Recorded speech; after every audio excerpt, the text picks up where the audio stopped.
কোনো ভালো কাজ করেন গোপনে, যেটা আল্লাহ ছাড়া কেউ জানে না, ওর ওসিলা করে আপনি আল্লাহর কাছে যান, দোয়া কবুল হবে ইনশাআল্লাহ। আরেকটা অপশন হচ্ছে আল্লাহ পাকের যে নাম এবং সিফাতগুলো আছে এগুলোকে ওসিলা করে দোয়া করা।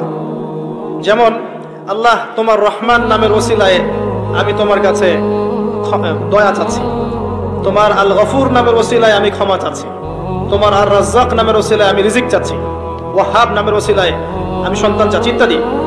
কথা কি বুঝতে পারছেন?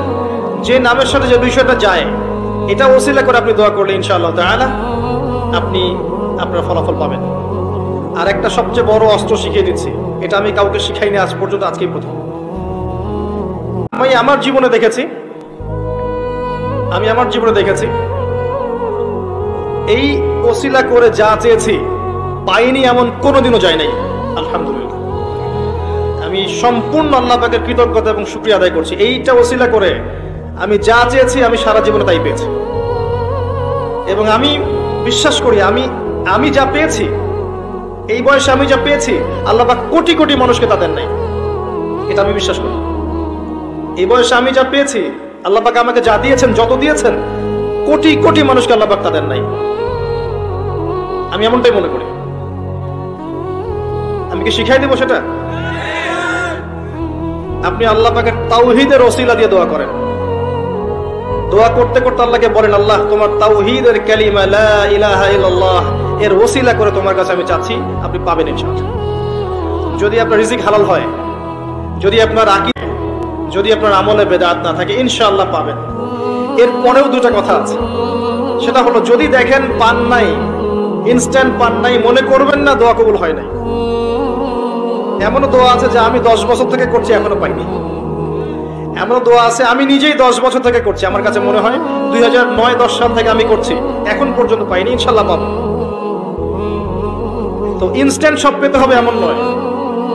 যদি দেখেন পান নাই, তার মানে তিনটা বিষয় ঘটেছে। একটা, বান্দা দোয়া করেছে, সাথে সাথে কবুল করা হয়নি, আপনাকে এটা উপযুক্ত সময় দেয়া হবে ইনশাআল্লাহ।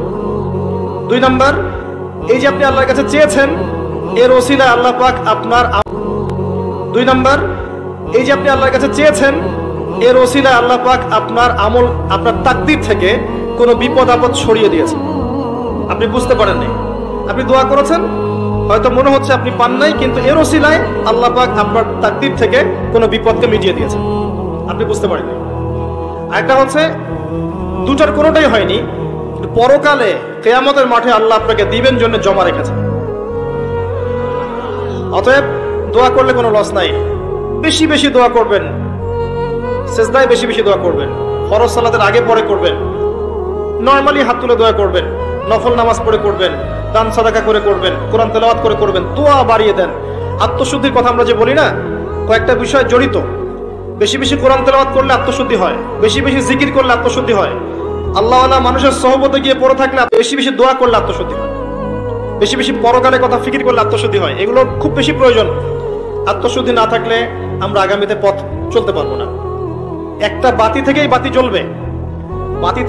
জ্বলবে ইনশাআল্লাহ। আপনি নিজেকে ছোট মনে করেন না, তুচ্ছ মনে করেন না, একটা বাতি থেকেই 1000টা বাতি জ্বলবে ইনশাআল্লাহ। আগে নিজে ঠিক হন, তারপরে কু আনফুসাকুম ওয়া আহলিকুম নারা, নিজে জাহান্নামের আগুন থেকে বাঁচো, পরিবারবর্গকে বাঁচাও। পরিবারকে বাঁচান ভাই। পরিবার খুব কঠিন জিনিস, কারণ পরিবার কথা শুনতে চায় না। হ্যাঁ, দেখবেন মানুষ কথা শুনবে, পরিবারের লোক কথা শোনে না, এমন হবে, ওইখানে আপনাকে সবর করতে হবে। যদি দেখেন যে শেষমেশ বুঝাতে বুঝাতে আর কথা শোনেই না, আপনি আলাদা হয়ে যান, তাও কথা বুঝতে পারেন নাই, আসহাবুল কাহফের মতো হয়ে যান, তারপরে আপোষ করেন না অন্যায়ের সাথে। কারণ এই ফিতনাগুলো আপনাকে আল্লাহর পথে চলতে দিবে না, বাধা দিবে, সারাদিন দুনিয়ার ফিতনায় ব্যস্ত রাখবে আপনাকে। এর আগে সূরা আল ইমরানের 102 নম্বর আয়াত আছে, ইয়া আইয়ুহাল্লাযীনা আমানু ইত্তাকুল্লাহ, আল্লাহকে ভয় করো, হাক্কা তুকাতিহ, ভয় করার মতো ভয় করো, ওয়ালা তামুতুন্না ইল্লা ওয়া আনতুম মুসলিমুন, পরিপূর্ণ মুসলিম না হয়ে মৃত্যুবরণ করো না। কিভাবে পরিপূর্ণ মুসলিম হবে? ইয ক্বালা লাহু রাব্বুহু আসলিম ক্বালা আসলামতু লিরাব্বিল আলামিন, ইব্রাহিম আলাইহিস সালাম যখন চলে আসবে, হুকুম চলে আসবে, সাথে সাথে আত্মসমর্পণ, এর নাম মুসলিম। বলবে না যুক্তি কি, দর্শন কি, বিজ্ঞান কি, জিজ্ঞেস করবে না, সে আত্মসমর্পণ করবে, এর নাম মুসলিম। প্রত্যেকটার পিছনে যুক্তি বিজ্ঞান দর্শন থাকবে ঠিকই, কিন্তু আপনার বুঝে নাও আসতে পারে, আপনার বুঝে নাও আসতে পারে। বুঝে না আসলে এর মানে এই নয় যে ওর মধ্যে কোনো বিজ্ঞান নাই, কোনো দর্শন নাই, কিছু নেই। ইব্রাহিম আলাইহিস সালামকে বলা হয়েছে সন্তানকে জবাই করো, জিজ্ঞেস করেননি এটা তো আনসাইন্টিফিক, কেন করব, যুক্তি কি, জিজ্ঞেস করেছেন? স্ত্রীকে রেখে আসো, বাচ্চাকে রেখে আসো, জিজ্ঞেস করেছেন? জনমানসূন্য জায়গায় আল্লাহ কি করবো, কেন রেখে আসবো? ইসলাম এর নাম, ইসলাম এর নাম, এর নাম নয় এই সেজদা করো, সেজদা করো আদমকে, সে বলছে খলাকতানি মিন নার খলাকতাহু মিন তিন, এর নাম ইসলাম নয়।